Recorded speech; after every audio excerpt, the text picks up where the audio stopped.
Welcome to the Extra Mile podcast for bar exam takers. There are no traffic jams along the extra mile when you're studying for your bar exam. And now your hosts, Jackson Mummy and Megan Saya from Celebration Bar Review. Hey everybody, welcome. We are glad to have you all jumping on with us today. So yesterday was the summer solstice, which I'm told is the longest day of the year.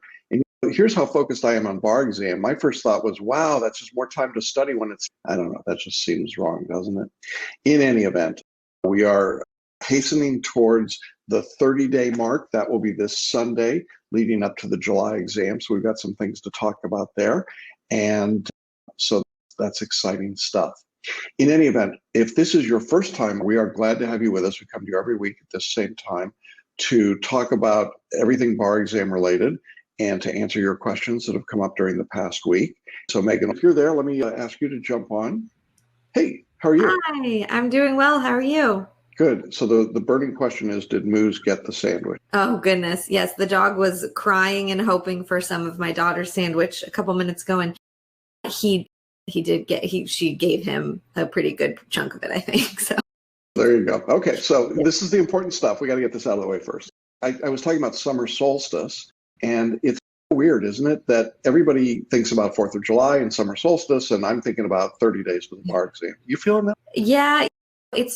I'm just happy to be back on our normal schedule and not going, well, it's maybe about 30 days, but then for some people it's going to be more than that. And then maybe for some people it's not going to happen at all. And who knows? So it's nice this summer to be back on a normal schedule. And yeah, definitely. It feels like the exam is a really good, manageable distance away in my head. I feel like I'm really happy people are in a lot of different places on their study guide, and that's okay. But I feel like what's really great is I'm hearing that everybody's really moving along. People are chugging along, they're moving forward. They're not getting bogged down. When they hit a roadblock, they go around it and keep moving and don't let it stop them. And that's really a really great place for everybody to be at this point before the exam. Yeah, I agree. I feel really good about this, maybe because we've been in crisis mode for the better part of 18 months, but it feels like a return to normal for me. And so I'm really enjoying that. I have to say, I know that studying for the bar is not enjoyable, but from our standpoint, from coach's standpoint, we're no longer, I think, feeling like we're chasing crisis to crisis. It's a good place to be, and I think we're going to see good results from that. We decided this week to do something a little different.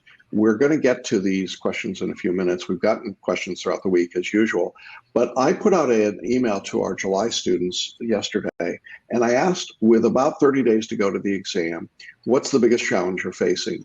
And we got some great responses back, and we're going to deal with those today. And I thought that would really be something interesting for our audience to hear, just so that you're not alone. And a lot of the questions repeated, and you're going to hear some questions. You might say, well, I had that same challenge, or I had that same concern. So we're going to try and get to those. That's going to be the primary focus we've got today. Yeah, definitely. I tried to condense the questions that we got so that we have plenty of time to discuss the biggest challenges. I think that's really helpful. Okay. So yeah, I was talking about how things are quiet in the news front in Barland. I think today is this is the first week in, I don't know, a year and a half that I have not had to start with some big news update, the thing on what's going on with the exam or things like that. So we just get to jump right into the questions, which is what we used to do way back in the day. Back in the Wayback Machines. Okay, yeah, well, I'm excited. Well, then let's just do it. Let's just jump into the questions. Yes, someone had a question with bar maps. The audio portion of bar maps sounds like it's at least 2 times the normal speed. Is this an error or an intentional feature? Yeah, this is an intentional feature. We're going to talk about bar maps a lot today because I think it's one of the tools for this last 30 days that's most powerful. But one of the components of bar maps that what this student is asking about is something called the fast finish audio lectures. Now, what that means is we've taken the soundtrack to our regular lectures. We took that audio and we compressed it. And what I mean by compression is we took out all the air gaps in the breathing and we speed it up without changing the pitch, which is just really cool. I mean, I talk about sounding like Alvin and the Chipmunks, but it's very cool to be able to just do that. And you're able to run a regular 3-hour lecture in about an hour and 40 minutes, which is just a great way to do it. So then as you're listening, It's the repetition because you're listening to it at high speed. And sometimes people say to me, it's so fast, I can't understand it. That's not actually true, is it? And I'm going to go back to your days as a debater, Megan. Remember when you had to learn how to listen at a high rate of speed and talk at a high rate of speed? Yeah, definitely. I think what it does, it's really for the bar maps, the key piece that I think about with it is that this is not your first time dealing with the material. And so this is a great way to review at a faster pace. Although I do know a lot of people who do things like listen to podcasts at 1.5 times speed, things like that, even first time through. But certainly for this material where you already have familiarity with the material, and it's a great way to get those bits and pieces in and be able to go over it more than one time. Because certainly I'll tell you, if you're listening at regular speed, you are not going to have time to go back and listen to full lectures again, 4 or 5 hours. And I don't think you would want to either. Goodness, it's a lot of material. So yeah, I think that's really the beauty of bar maps is that, yes, it's faster and it's faster on purpose, in part because this is meant as a review piece and as a way to give yourself more exposure to the material. Yeah, and the other product that kind of goes with that is multi-state video nutshells, where we did the same thing, but we actually did the video so you can see the text up on the screen at the same time. So that's really something because, man, that's not only you're listening fast, but you're reading fast. That's me in my Dr. Frankenstein mode, trying to find all these different ways. Because what I'm trying to do is to get into your non-conscious brain. Your conscious brain is learning it the first time. The non-conscious is where we're getting the repetition that Megan was talking about. So it makes a difference. And I think you'll find yourself adjusting to that speed. It's interesting, isn't it? Like an Audible book. You get used to hearing things at a certain speed. I was listening to an Audible book done by Rachel Maddow, and it was weird. I was listening at a fast speed. And so when I heard her on her show, I was like, what's wrong with her? She's so slow. So there you go. All right. Great. All right. So let's talk about a few study strategies questions. The first is from the chat box. Someone asked, if I'm a week behind, should I still take the July exam? Sure. I don't know what a week behind means. Do you? These are arbitrary, right? If you're, and I'm not being facetious, I don't know what a week behind means. Really, it's a week behind whatever arbitrary schedule that student set up for themselves, which might not be the schedule I would set up or that you would set up. The key is that you've got to do enough studying to get through the substantive material with a few days before the bar exam. Ideally, the 10th of July. But if it's the 17th of July or the 20th of July, it doesn't really matter all that much. So really, it's just a function of, if you feel like you're getting behind, do two things. One, put in more hours of study, and two, ensure that you're staying within the study guide suggested timeframes for each assignment. In other words, if an assignment says 3 hours, don't take 4 or 5 or 6. If you're doing those things, you should be okay. Then, using tools like bar maps and photo reading, you will be able to catch up and actually get through material after you've seen it once much more rapidly and I think much more effectively. But I think it's way too early to talk about bailing out of the exam, don't you? Oh, yes, definitely. Definitely. Unless there's some sort of like circumstance, which we actually can talk about later. But I would say that if you just feel like you're a little bit behind, now a week behind to me makes me think, yes, if you had said I'm going to spend 15, 20 hours a week, then I'm 15, 20 hours behind in where I wanted to be at this point. I think you could make that up. We have over a month. I think that's enough time to slowly make up that time, adding in a couple of extra hours a week here and there, putting in 30 extra minutes a day, and you'll catch back up.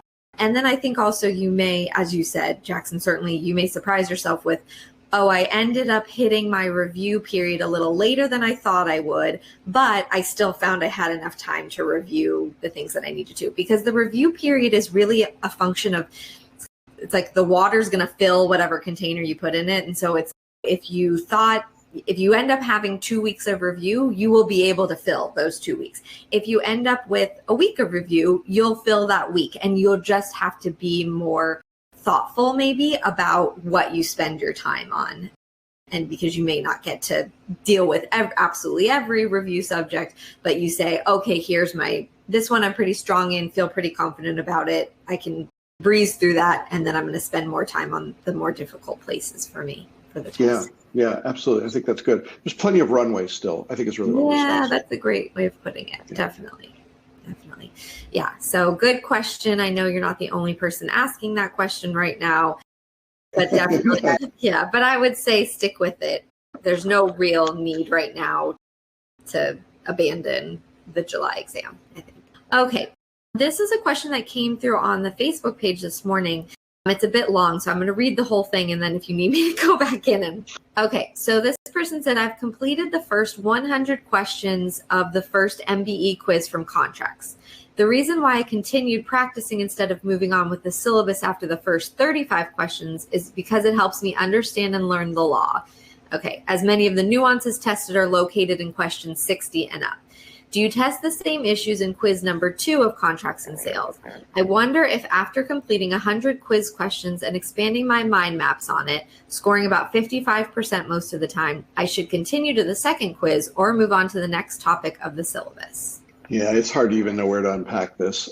Let me start by saying I am delighted that this student wants to learn the law and wants to practice and make it work. Those are good qualities, and that is to be encouraged. And having said that, one of the reasons you take a bar review course is for the expertise of the course. And that expertise in our case comes from 30 years that I've been doing it and another 20 before me in our predecessor course. It comes from literally millions of data points, and it comes from the analytics that go with figuring out what has worked and what is less successful. All of which is to say that the syllabus that you're holding in your hand is not a randomly generated document. It's a document that actually reflects our best belief and experience about what works and doesn't work based on the learning methodology that we employ, which is repetition, not memorization. So here's what that means in practice to this student. Doing 100 questions now actually is counterproductive, because what I want you to do is a smaller group of questions and then leave the subject and then later return to the subject like a stair step and add new information and then more information and more information. This is called spaced or stepped repetition. It's part of the multiple intelligences learning theory. It's not really a theory, it's in practice everywhere in the world. And it is really the way we learn. If you think about how you learn to walk or how you learn to talk or how you learned in law school or how you learned virtually anything, it was through repetition. So when this student is trying to do 100 right now, what they're doing is taking away the built-in advantage of the syllabus, which is to work and then leave it and come back and add to it. That's the first problem with that approach. The second problem is you're going to get bogged down. You're going to be too long in that subject, and then you're going to start to panic, much like somebody that realizes that they've gone a little bit too deep out into the water, and you're going to say, oh my gosh, I can't get to everything I need to get to. And then you get the second part of their question, which was, well, are the second sets of questions different? Yeah, of course they are. And so everything is built with this idea of progression into it. And so if you're doing 100 questions now and then staying in that subject, you are missing out on the other things you've got to do, and you're not learning progressively. You're trying to get it all in one scoop. It's a little bit to me like going through an all-you-can-eat buffet and trying to put everything on your plate the first time through the line. It's needlessly extravagant. You don't need to do that. You can take little bits and come back and get more later.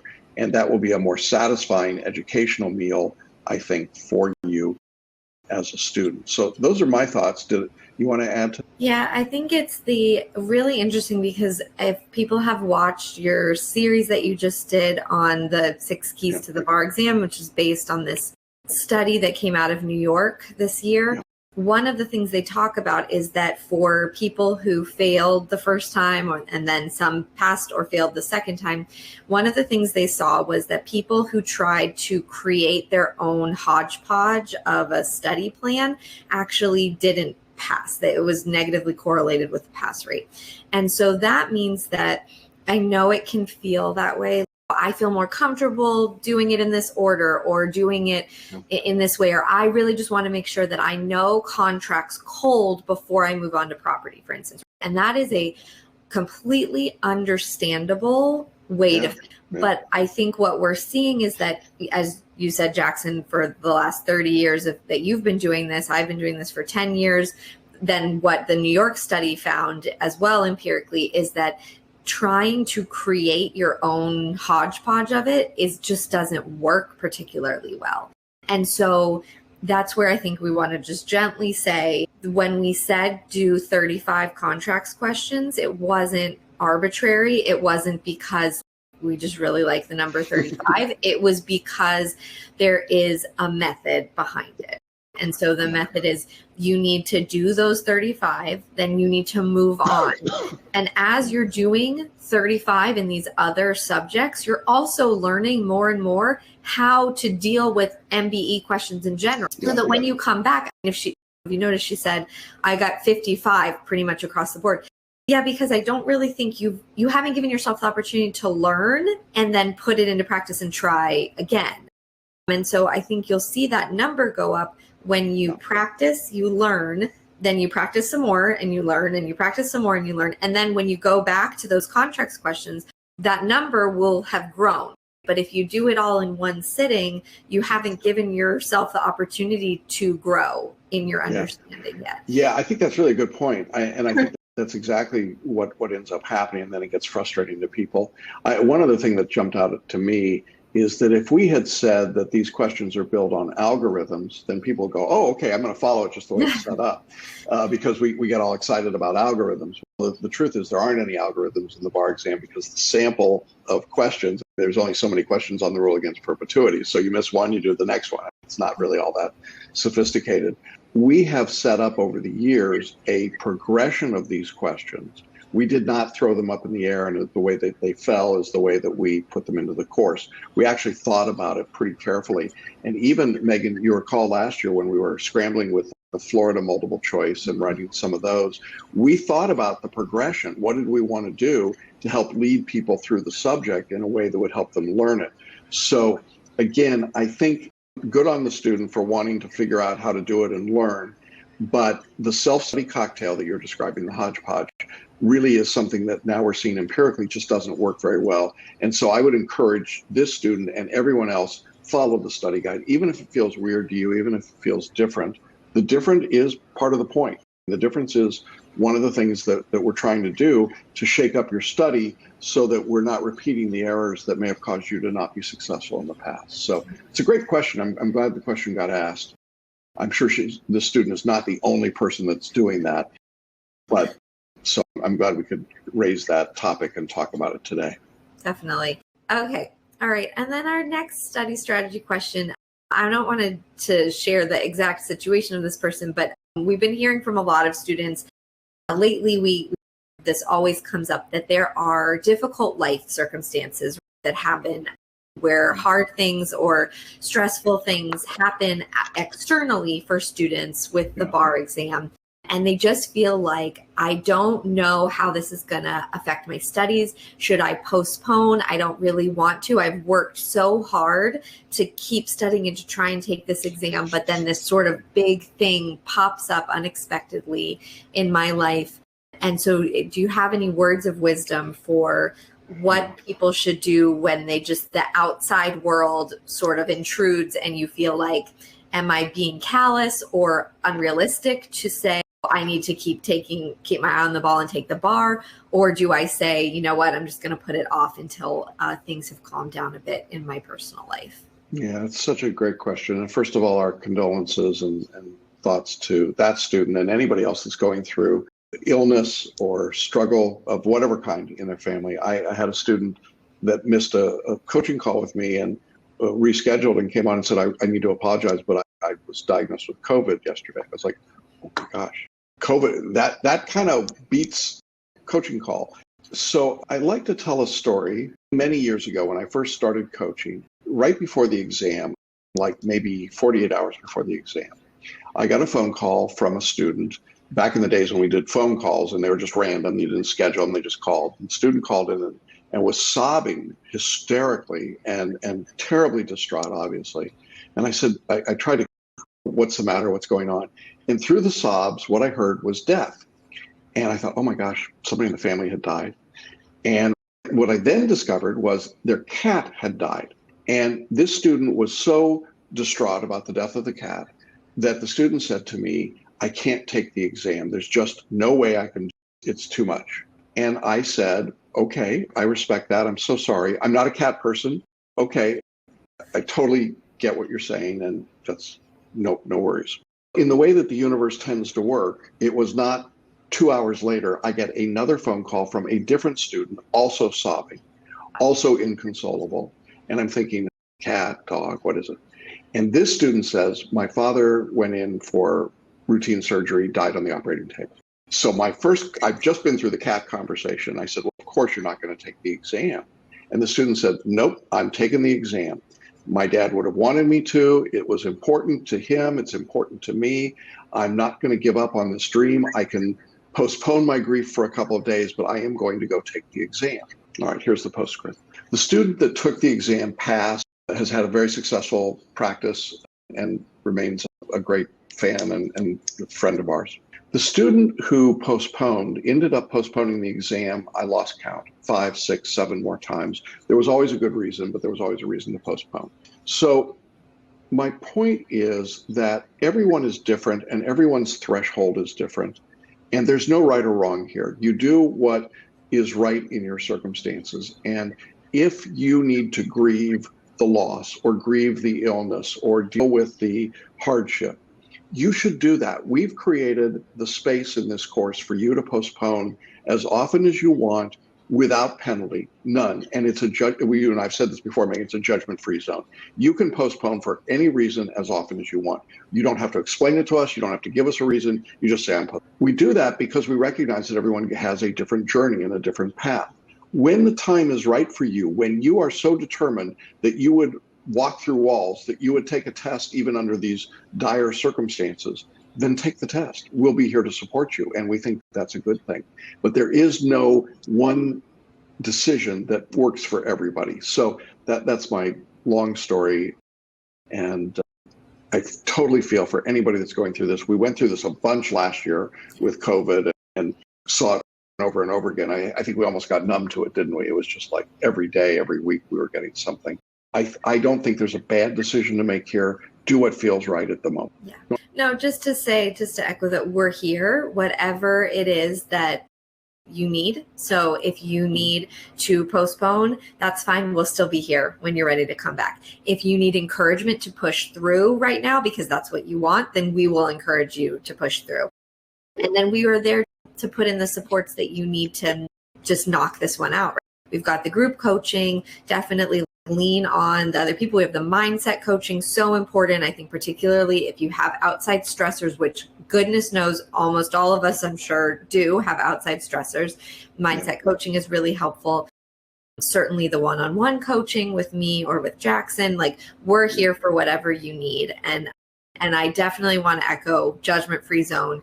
I don't need you to even give me a reason. If you are saying I can't do it, that's great. You don't have to divulge personal stories. Like it's whatever your situation is, like we're behind you, we're on your team. So I'm definitely just want to make that super clear to people that this is, I think the beauty of what we try to do here is that we try to make it personal and this isn't corporate. It's not, we're sitting and I know we're at a screen here. I so miss doing the in-person boot camps where I got to actually interact with people in person.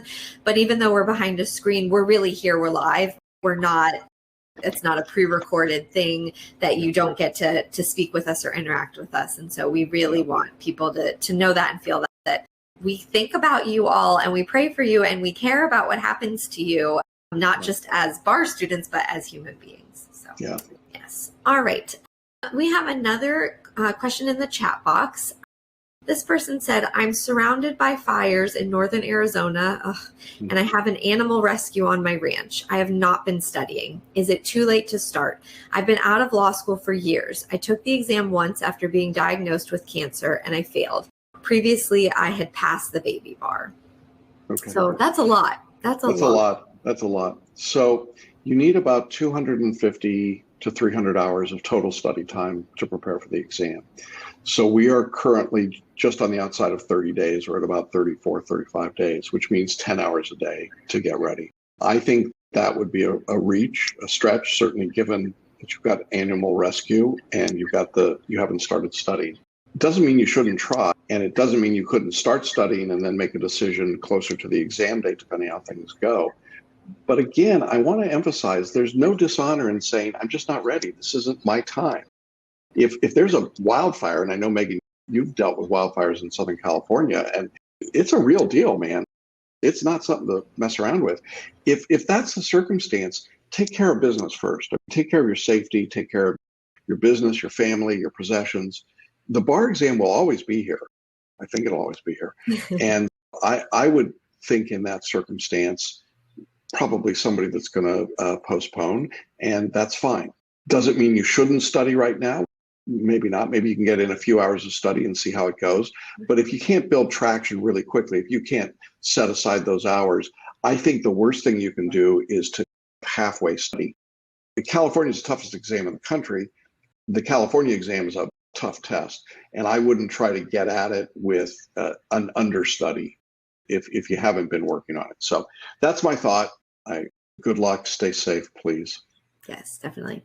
All right. So now let's get into, we've touched around it, but let's get into this biggest challenge question. And I love this. I know you did this last year in the midst of COVID, asking students who are getting ready to take the exam, what is the biggest challenge they're facing? Because we see a lot of repetition with this. So we've narrowed it down to just the ones that aren't asking the same thing over and over. But because, man, just know you are not alone. None of you are alone. However you are feeling right now, I can promise you someone else is, at least one other person is feeling the same way, if not every other person. Yeah. So let's chat about these and see what people have. First, I wanted to start with somebody who gave a bit of an encouraging thing. All right. So as people are facing their biggest challenge, one student wrote in, just this morning, I had to pull deep inside to remind myself of the why. And remembering that I desire to serve people and satisfy their needs helped me get up, return to focus, and plunge on. Although the technological issues tend to have me concerned, I'm stepping up, following the guidelines, and getting through. No excuses. It was a huge help to picture myself in the exam, which is one way I use to calm myself. Yeah, I think that's great. It's great stuff. The challenge I hear there is technology. And I would say that the technology piece is in large part practice and following directions, making sure that you've got your Examplify exam software working. We didn't get too many people with huge problems with online tests over the last year. So I think it's less of a problem than a lot of people think. You're going to do some practice tests from the examiners. Make sure you do those, and that will help, I think, from that standpoint. But to underscore the idea of knowing your why, that's really what it comes down to. Okay.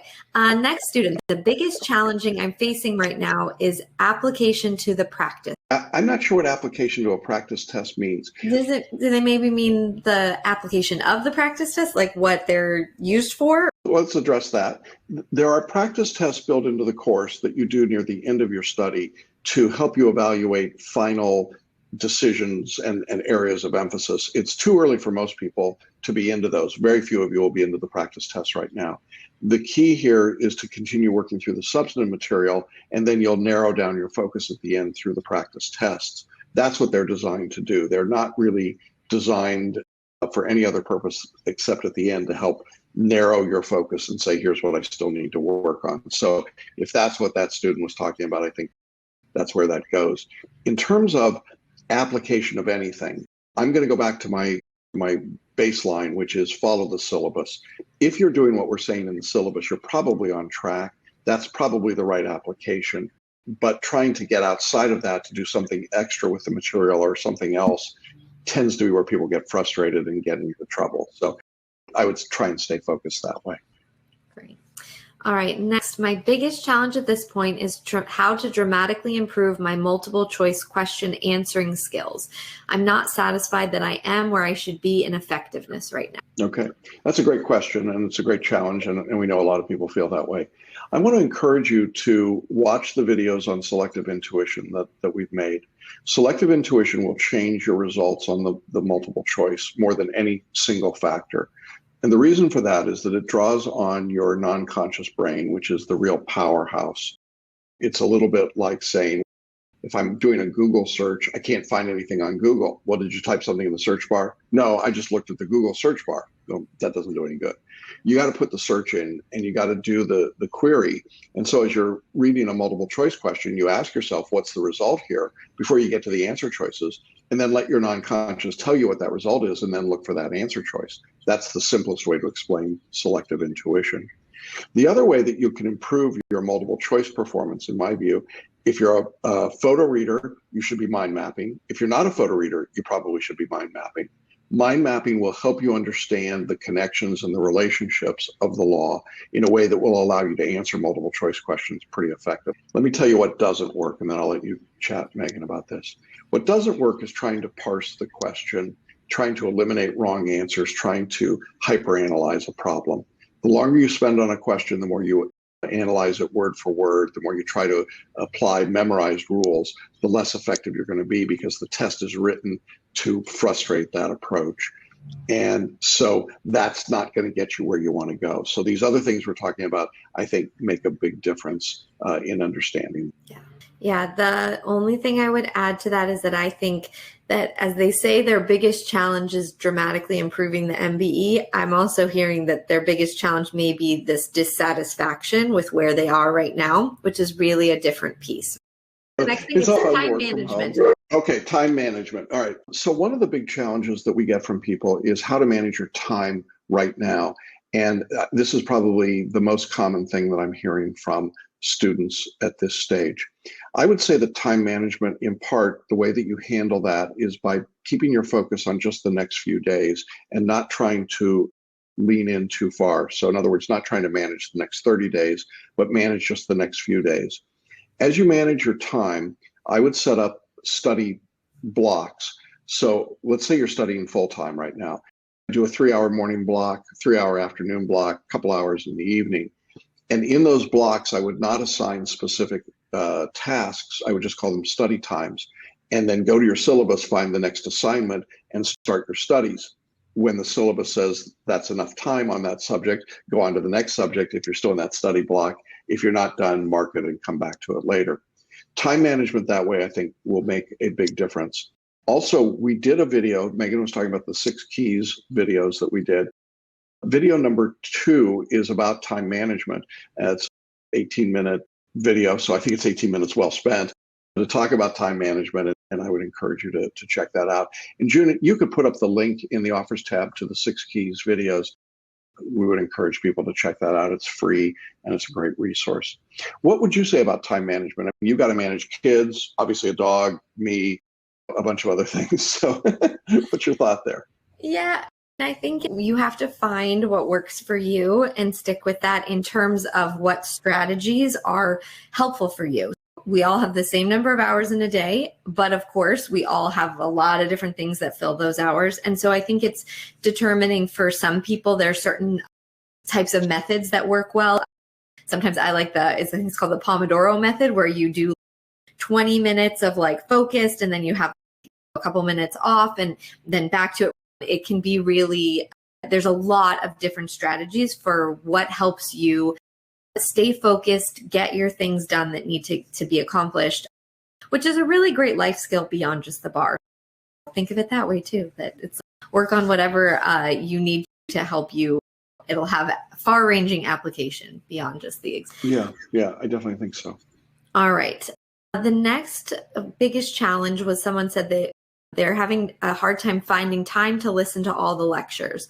They said, my focus is more on writing. I know the law, but I haven't been able to articulate the rules correctly on the exam before and match the pertinent facts. So I've been practicing that. Yeah. So I'd like you to trust your non-conscious. I'd like you to trust the deeper knowledge that you have of the law, not by trying to memorize rules, but by paraphrasing the law that supports the argument.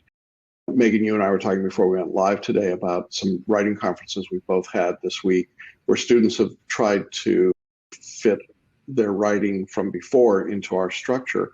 And that's really not the point. The point is to let the structure work for you. Use the facts, let them lead you into the arguments, and then summarize or paraphrase the law and then reach your conclusion.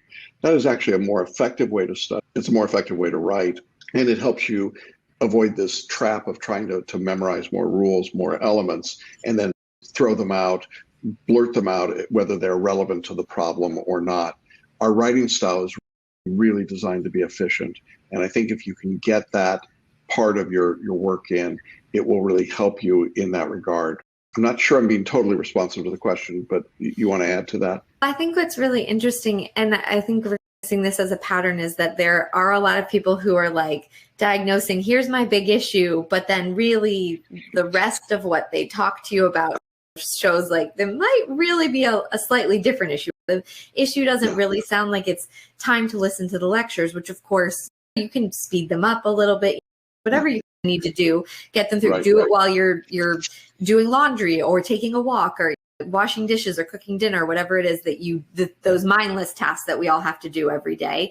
You can get the lectures in. It sounds like this is maybe more of the pertinent problem. So I think it was responsive because I think that I knew there was something that made me want to go that direction. Yeah. It's really interesting. We all do this. We think, oh, here's my problem. And if I can just get over this hurdle, and really the more we talk about it, we can sometimes discover that it's actually maybe more of an issue over here. It's an interesting thing. Yes, as Mossy said, what's the real underlying issue? And man, there are times when I think bar review sometimes feels like I should have gone and gotten a master's in family therapy or something, because man, there's just a lot of deep work that we all have to do to push ourselves in these challenging situations like taking this huge exam. Next is my biggest challenge is feeling like I won't be ready because I've fallen behind schedule per the study guide. I work a lot and have family to tend to, so how can I catch up? I do feel like we've talked about this already, but okay. Yeah, I think so. I think it's manageable, and I love Megan's idea of just taking a little bit at a time, a little chunk off each day and working that way. You probably just won't have as much time for review, and that's okay. Yeah, and I think I just want to point out, again, you're not alone. This is a common theme. So really, I promise you, if you're feeling like everyone else is on top of things and they've got it all together and it's just me, it's not, don't worry. And it's also everyone who's taking the July exam probably is feeling that way or has felt that way at some point in the study process, even if it's their first time taking the exam. Just know that you're all in the same boat for sure. Yeah. And if you've been in a big box bar review, you're only in week 3 of your course. So yeah, that's very true. Yeah, yes. Good luck. All right. Yeah, they just started. All right. Biggest challenge for this next student is memorization. For me, the more I memorize the rules, the better I do. What are some tips that may help me down the stretch? Tip number 1 is stop trying to memorize. Yeah. Memorization really doesn't work. We talked about this earlier today, but memorization is the least effective way to learn. And we know that empirically. We know that from study after study. So why do people memorize? They memorize because it's what feels comfortable to them. It's what they thought they were supposed to do and what they thought they were doing in law school, but in fact you weren't. If you actually get to what you did in law school, you did not memorize. You learned through repetition. You did the same things over and over again. You briefed cases the same way. You answered questions the same way. You did analysis the same way. You had conversations the same way. That's what it's all about. Most law school professors have a single 3x5 card for their entire syllabus because they do things the same way. It's just repetition. And when it comes to memorization, the time you're spending memorizing, I think is better spent working on your mind map, better spent on doing practice questions and analyzing the answer responses. As you do that, you are learning, even though it's not the way you're used to learning, and it's not what goes up here, it's what goes back here. Then if you trust what you know, when you come to that problem and you say, what would the law have to be, or what's the logical conclusion here, then you know it. And knowing it is so different than memorizing it. I guarantee you that this student does not memorize their route to drive to work every day. They know it by habit and by repetition. And that is the way you learn. So the effort to memorize, if you're a memorizer, you're in the wrong course with us because we're doing nothing to help you memorize. We're not doing flashcards. We're not doing mnemonics. We're not doing repetitive cram games. We're not doing any of that stuff. We're helping you learn at a deeper level so that when you answer questions, you're answering from your knowledge. And that's more than enough. You've been through law school, you've studied, that's enough to pass the bar. I promise it's enough. And you just have to trust that you do it. Just like you trust that when you put a search into Google, it's going to give you a result. You didn't memorize all the results in Google, you just asked for it and it came back to you. Same idea. Yeah, definitely. I think that we discount this. I think it's so right on that the law school experience is not really about memorization, right? We think about like in law school with your classes, the cases that you can still recall to this day, you probably discussed them in class, right? Your professor didn't say, go memorize who the parties were and what right? It was a discussion in your class. In the same way, the point of all of this practice is I want you to be discussing it with yourself. If you're working with me or with Jackson, you're going to be discussing it with us. And that leads to a deeper understanding, right? So the things that students who I've worked with, I tell them it's like when they totally miss something in an essay, but then we talk through it. I'm like, you're never going to forget this. If you see this on the exam, you're going to have me in your head being like, oh, remember how Megan was telling me those 3 elements that were required, right? Why? Because not because you studied a flashcard of it, but because we talked about it and we grounded it in a fact pattern. So that's what you're doing. The mind map should be a discussion with yourself about the material. That's why Jackson always suggests that people say their mind maps out loud to themselves, record yourself talking about it. Because you want to create a discussion about it. Teach your cat or your dog all about torts, like whatever it is, or your spouse or a friend if they are very patient. So yeah, you really want to have it be a more holistic approach rather than trying to memorize it. It's just really hard. It's not possible to memorize everything that could be on the exam. The exam is huge. The breadth of material is gigantic, which is one reason why they're thinking about contracting it a bit for the upcoming changes to the bar exam in a few years. But for now, much too much to ever memorize. And so don't fight that losing battle. Yeah. Good. I think that's really good advice. So look, there are lots of ways that you can learn without memorizing. That's our bottom. Yeah. Okay. I want to put in, there was one comment in the chat box. They said, this is my 5th time taking the bar and I've been feeling very discouraged with studying. I've barely failed by a couple of points. So I'm wondering if there are any tips or tricks, especially with the multiple choice questions. I think there's 2 different things going on there. First of all, there's the psychological piece of it. And for that, a couple things. One is I would love to have that student using paraliminals. And June, if you could put up that link in the order tab. There are paraliminal recordings that deal with anxiety and belief and power thinking and focus. And I think there's a lot of issues around for that student just being discouraged and feeling, what do I do to get past that? One of the paraliminals is called Get Around to It. It's great for driving away that procrastination. So that is a really wonderful tool. There are some videos in our course in the video countdown under self-care that are good there as well. So I think there's some things you can do to address the mental, emotional aspects.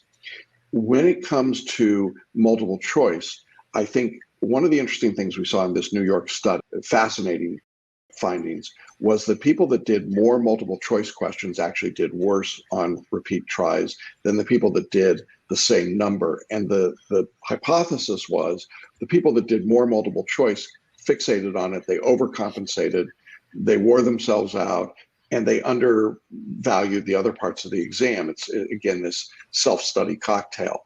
Don't do that. Just follow the instructions we've given you, do the questions that we've given you, follow them in the order that you see them. That is your best route to being successful. And don't try to overthink that. Don't try to do more with it than you need to do, because ultimately what we're seeing empirically is it just doesn't work. So saying, you know what, I'm going to do more tests, more practice tests. One of the findings was 1 practice test helps you pass. 2, 3, and 4 make 0 difference. 0. Fascinating. This study I felt so vindicated by it. Yes, I've been saying that for so long. So yeah, that was one of the findings. So hope that helped. And I know it's discouraging when you come up close, but you know what? We've got hundreds of videos literally in our course of students who are successful. And so many of those people say, I was within a few points. I was close. I was ready to give up. And I didn't. And I say to them, are you glad you didn't? Do you feel, and they're like, yeah, 100%. I'm glad I didn't give up. That's the key. All right. And speaking of don't give up, this is our last biggest challenge, and it is about motivation. So we have a couple of people, I'll tell you both of them, getting motivated to study 3 to 4 hours a day while working full time and taking care of daily daddy duties. And then someone else saying the final push is my biggest challenge. So what do we do with this last 30 days to not just say, never mind, I want to hide it away. And this is just too much and I can't do it. That is a great question. And everybody's why will be different. But here's what I see right now. And take this from the standpoint of an old guy, who's been around a long time. I am worried about our profession. I'm worried about our country. I'm worried about our institution. And I am still enough of an old guy to believe that the best bulwark against all of those fears, regardless of what your politics are, one side or the other, but the best solution to that is to be a member of the bar, to have a seat at the table, to be able to do something. There are people that need to hear your voice, your unique voice, regardless of where you are. And those might be corporate clients, they might be individual clients, they might be in a variety of settings. But you cannot bring your voice to this discussion anywhere near as effectively as a non-member of the bar. And so being a member of the bar is the path you've chosen for yourself. And there is somebody waiting on the other end of the bar exam for you. You don't know them necessarily, and they don't know you, but they know they need that person that you're going to be. When it feels tough right now, and it does, and it will, you have to have a reason that drives you beyond just doing the work today. You have to have a bigger purpose. I talk a lot about Wonder Woman, the movie. We'll talk about that later as we get into the 30-day countdown. But Wonder Woman in the movie goes across no man's land at great risk to her. She cannot risk being destroyed by her not taking that chance. And in a real sense, you are all Wonder Men and Wonder Women. You are out there. And this is the risk you have to take. Don't be a coward to fatigue at this stage, but press on. Keep moving through it. My daily email series, which will have that theme over and over again, illustrated in a number of ways, but the same message will come across. Don't give up. Keep moving. Just do what you have to do today. Move to the next day. Take a step at a time, a day at a time, and you will get there. And I promise you'll get there, as challenging as that feels and seems at this moment. So I guess that's my answer to motivation. I'm curious what you think, Megan. Yeah, no, I think that was really lovely. I think that there is nothing that we can tell you to motivate you. It really does have to come from within. And it's so personal and it's unique to who each of you are as individuals, which is exactly why we want you to be attorneys. We want you in the bar because one can bring exactly what you would bring to the profession. And definitely it's find your why. That is true in so many different disciplines, and it's no less true here with the bar. Anything that is difficult, you need to know why it is. What are you fighting for? What are you pushing for? Because there will be days when it is hard and you want to give up. And if you don't have your why, then it's really easy to drop it. Find it, spend some real time thinking that through and figuring out what it is that you're aiming for. And then in those moments where it's hard, you can dig deep and hold on to it. Yeah, and you guys are our why. It's why I do what I do. It's why Megan does what she does. It's why June is here, all of our coaches, our administrative team. All of us are here because we actually believe in the mission of this company, which is to bring underserved voices to the bar. That is very different than what the big box does. They exist to serve their shareholders, and that's fine. But our motivation is quite different. So I am not just spouting words to you. I am telling you the way we try to live our commitment to this particular profession and to this work. You matter to us. When you get across that finish line, trust me, we are cheering really hard back here, really hard. So I hope that helps, and I hope that kind of keeps your spirits up a little bit. Yep. All right. That's all we've got for today. Okay, great. Thanks for these great questions. We will do another biggest challenge, I'm sure, before we get to the final days of the exam. But it was really nice that we could do that today on the outskirts of this 30-day push. For those of you in our course, if you're in the July exam, we'll walk with you step by step through these next 30 days. There's a lot to happen, a lot's going to go on, and a lot that you will learn and grow. So don't give up on yourself. Don't get down on yourself. Continue to believe that what you're doing is important and makes a difference, and resolve to get better every day. Just do your best. That's all you have to do. You don't have to be perfect. You don't have to get it all. You don't have to know it all. Just do your best. And if you do your best, you'll improve every single day, and it'll make all the difference. So thank you for being with us, Megan. Thank you all for being here, and I hope that this was helpful. And we will see you all again next week. We will be inside the 30-day window then, so it'll be an interesting time for sure. All right. So with that, I'm going to say goodbye. Take care, everybody. All right. Have a good week, everyone. Bye-bye. Thanks for listening and watching the Extra Mile podcast for bar exam takers at celebrationbarreview.com.